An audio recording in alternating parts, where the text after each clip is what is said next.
नमस्ते मेरे प्रिय छात्रों, आप सबका बहुत बहुत स्वागत। हम निराला भाई इस पाठ का शेष हिस्सा आज पढ़ेंगे। हमने पिछले भाग में उनकी दानशूर वृत्ति और एकाकी जीवन देखा था। आज हम देखेंगे उनकी आतिथ्यशीलता। लेखिका उस प्रसंग को कभी भी नहीं भूलती जब हिंदी साहित्य के श्रेष्ठ कवि मैथिली शरण गुप्त निराला जी के घर आने वाले थे। महादेवी जी को मैथिली शरण गुप्त भी बड़े भाई के समान थे। ये तीनों हिंदी साहित्य के अनमोल रत्न उस दिन निराला जी के घर पर मिले थे। गुप्त जी के साथ महादेवी जी जब निराला जी के घर जा रही थी, उस समय का वर्णन उन्होंने किया है। उस समय मतलब लगभग आज से 80-90 साल पहले घर घर में बिजली नहीं थी, इसलिए दिया सलाई की तीली को जलाकर निराला जी मैथिली शरण गुप्त और महादेवी जी का मार्ग आलोकित माने प्रकाशित कर रहे थे। उस प्रकाश का लेखिका 2 शब्दों में वर्णन करती है, क्षण प्रकाश और क्षीण प्रकाश। दिया सलाई की तीली क्षण भर में बुझ जाती थी, इसलिए वह प्रकाश क्षण भर का प्रकाश था। और छोटी सी तीली कितना प्रकाश देगी, इसलिए वह क्षीण माने बहुत ही कम प्रकाश था। आगे हम निराला जी के घर का वर्णन करते हैं। एक आलोक रहित मतलब प्रकाश रहित अंधेरा कमरा था, जिसमें किसी भी प्रकार की सुख सुविधा नहीं थी। अर्थात घर बहुत सादा अंधेरे से भरा क्यों न हो, परंतु निराला जी का मन अत्यंत विशाल था और बच्चों मेहमानों के स्वागत के लिए बड़े घर की नहीं, बड़े मन की जरूरत होती है। जो निराला जी के पास था, उनके मन में अपने घर आए हुए अतिथि के प्रति विशाल आत्मीयता या प्रेम था। वे अपने बारे में बिल्कुल बेसुध बेखबर रहते थे, असतर्क रहते थे, अपने बारे में जरा भी नहीं सोचते थे, परंतु आए हुए अतिथि की हर सुविधा का वे ख्याल रखते थे। उन्होंने गुप्त जी के आने पर नया घड़ा खरीदा था, उसमें गंगा नदी का स्वच्छ पानी भरकर रखा था। घर में जितनी चद्दर धोतियां थी, उन्हें तख्त पर माने लकड़ी से बने बेड पर डाल रखा था और वहां उन्होंने गुप्त जी को प्रतिष्ठित किया, मतलब सम्मान पूर्वक बिठाया।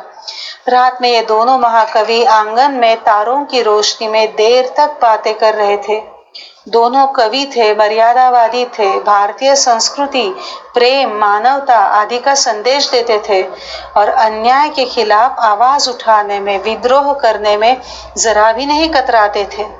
लेखिका उनकी चर्चा या बातें तो याद नहीं कर पाती है, सिर्फ इतना याद आता है कि सुबह गुप्त जी को ट्रेन में बिठाकर उनके सुख शयन का मतलब सुख निद्रा, चैन की नींद का समाचार देने के लिए वे लेखिका से आ मिले थे। उन्हें इस बात की खुशी थी कि गुप्त जी उनके घर आए थे। उनकी आतिथ्यशीलता के कई उदाहरण या प्रसंग लेखिका को याद आते हैं। वे अचानक महादेवी जी के घर आते थे और अधिकार पूर्वक या हक से कहते थे, मैं इक्का मतलब टांगा लेकर आया हूँ, कुछ लकड़ियाँ, थोड़ा घी मेरे टांगे में रखवा दो। घर में अतिथि मेहमान आए हैं, उनकी आवभगत के लिए आवश्यक सामान नहीं है। उन्हें विश्वास होता था कि महादेवी कभी ना नहीं कहेंगी। महादेवी उन्हें चिढ़ाती थी, कहती थी, अगर सामान नहीं है तो अतिथि को मेरे घर ले आइए, यहाँ सब खाना खाएंगे। मगर ये बात निराला जी के बिल्कुल समझ में नहीं आती थी। वे अगर मेरे घर अतिथि आए हैं तो उन्हें दूसरों के घर जाकर खाना खिलाने का क्या मतलब? हमारी संस्कृति हमें संदेश देती है कि अतिथि देवो भव। इस ईश्वर स्वरूप अतिथि का स्वागत दूसरों के घर ले जाकर कैसे होगा?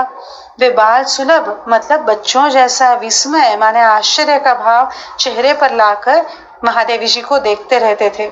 इतना ही नहीं, घर आए हुए मेहमान के लिए वे स्वयं खाना पकाते थे, बर्तन मांजते थे। ये सब अपनी अतिथि देवता के लिए वे खुशी खुशी करते थे। आतिथ्य धर्म के संस्कार निराला जी ने हमारी पुरातन संस्कृति से पाए थे। गांव में बसे उन किसानों से पाए थे, जो गरीब किसान अपनी रूखी सूखी रोटी से भी क्यों न हो द्वार पर खड़े अतिथि का प्यार से स्वागत करता है। निराला जी की व्यथा दुख कितना गहरा होता है, यह भी एक प्रसंग लेखिका बताती है। कवि सुमित्रानंदन पंत जो उस समय दिल्ली में थे, टाइफाइड से बीमार थे। उस समय जो सत्य घटनाएं घटित होती है उन्हें विशेष महत्व न देते हुए और जो नहीं हुई है ऐसी अघटित घटनाओं को समाचार बनाकर किसी अखबार ने यह गलत खबर छपवाई कि पंत जी गुजर गए, उनका स्वर्गवास हुआ।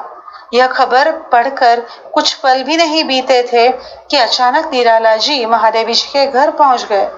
महादेवी जी इस खबर को पढ़कर अपने आप को संभाल भी नहीं पाई थी। निराला, महादेवी, पंत प्रसाद ये समकालीन कवि थे, इतना ही नहीं ये अंतरंग स्नेही थे। इसलिए पंत जी की मृत्यु का बहुत बड़ा सदमा महादेवी जी को पहुंचा था। निराला जी तो उनसे भी संवेदनशील हृदय के थे। महादेवी उनसे यह खबर छिपा नहीं पाई। पता चलते ही निराला जी दुख के आवेग से सोफे पर बैठ गए। मानो पत्थर की मूर्ति के समान वे निश्चल बैठे थे। उनकी आंखों से छूने वाले, टपकने वाले आंसू उनके घुटनों पर गिर रहे थे। पंत के प्रति स्नेह की ऐसी चमक उनमें थी कि वे आंसू जूही के फूलों की तरह लग रहे थे। लेखिका इस समाचार पर विश्वास नहीं कर पाई थी। सत्य क्या है यह जानने के लिए उन्होंने दिल्ली टेलीग्राम मतलब तार भेजा था। वे उत्तर की प्रतीक्षा में थी। उन्हें पता था कि ऐसी खबरें सुनने के बाद निराला अपनी तर्क शक्ति या विचार शक्ति खो बैठता है, बहुत भावुक हो उठता है। उन्होंने निराला जी को सांत्वना दी, तार की भी बात कही। वे भी देर रात तक उस तार के उत्तर के इंतजार में बैठे रहे। रात को जब उस महिला महाविद्यालय के छात्रावास के फाटक बंद होने का समय आया तब वे वहां से चले गए। मगर प्रातःकाल 4 बजे ही दरवाजा खटखटाकर उन्होंने तार के जवाब के बारे में पूछा। तब तक तो कोई उत्तर नहीं आया था। जब यह बात सुनी तब वह बड़े दुख से कह बैठे कि पंत के साथ जीवन का यह कठिन सफर ज्यादा नहीं मुश्किल लगता था, अखरता नहीं था। मगर अब वे नहीं रहे तो मैं भी मरना चाहता हूँ। बाद में सत्य का पता चला कि पंत जी स्वस्थ है, परंतु उस समय निराला जी की उस अवस्था को महादेवी कभी भूल नहीं पाती। उन्हें बाद में पता चला कि उस रात निराला जी पार्क में दूब मतलब हरियाली पर जो ओस कणों से मतलब दवा बिंदुओं से गीली हुई है वहां बैठे थे। प्रातःकाल वे लेखिका से मिलने आए। निराला जी को साहित्य के क्षेत्र में अनेक पुरस्कार मिले, परंतु उन पुरस्कारों में से जो धनराशि या पैसे उन्हें मिलते थे वे उन्होंने अपने लिए कभी भी खर्च नहीं किए। ये पैसे तो विशिष्ट संकल्प या मतलब या उद्देश्य प्रयोजन के लिए मिले हैं। इन पैसों को अपने लिए खर्च करना उन्हें अयोग्य लगता था। अगर निराला के पास बहुत पैसे होते तो यह विचार शायद योग्य भी हो सकता था, परंतु वे खुद इतनी विपन्नावस्था में रहते थे। फिर भी पुरस्कार के लिए मिले पैसे उन्होंने साहित्य और समाज के लिए खर्च किए, अपने लिए नहीं। ये जीवन मूल्य होते हैं, नैतिक मूल्य होते हैं। बच्चों, हमें यह समझना है। महादेवी जी कहती है कि मैंने निराला भाई के जीवन को कितनी बार व्यवस्थित बनाने की कोशिश की, परंतु असफल रही। अगर वे हमारी कल्पना के सांचे में ढल जाएंगे, अर्थात हम जैसे व्यावहारिक स्तर पर जीने लगेंगे, हम जैसे बनेंगे, तो उनका निरालापन कहाँ रह जाएगा, उनकी अलग विशेषता क्या रहेगी। आगे लेखिका बताती है निराला जी की अपरिग्रही वृत्ति के बारे में। अपरिग्रही वृत्ति से मतलब है किसी से भी दान में कुछ भी न लेना, अपना जीवन निर्वाह कम से कम जरूरतों में पूर्ण करना। निराला जी ने कभी भी अपने लिए कुछ भी नहीं मांगा था। तब उनके एक परिचित वसंत जी ने उनसे कहा, अगर आप कुछ लोगे नहीं तो आपको मधुकरी मतलब भोजन भिक्षा मांग कर जीना पड़ेगा। इस परिहास मतलब व्यंग्य पर निराला जी सहज रूप से कह बैठे कि मधुकरी तो वे आज भी मांग कर खाते हैं। न उन्होंने अपने किए पर पश्चाताप की अनुपात की भावना व्यक्त की। वे सहज रूप से कह गए कि मधुकरी तो वे आज भी मांग रहे हैं। कल्पना कीजिए बच्चों, जिनकी कविताएं, उपन्यास, कहानियां, इनसे हिंदी साहित्य का अनमोल खजाना समृद्ध है, वे खुद भिक्षा मांग कर अपना पेट भरते थे। इस बात पर नई पीढ़ी विश्वास भी नहीं कर सकती। आज आप लोग कलाकारों को देखते हो तो सेलिब्रिटीज के रूप में। इतना महान कलाकार, कवि उस समय इतनी अभावग्रस्त, आप समझ लीजिए। एक और प्रसंग महादेवी जी यहाँ बताती है। कि वे गेरुए रंग से रंगे वस्त्र पहनकर एकादशी के दिन स्नान, संध्या और होम हवन करके घर से निकल पड़े।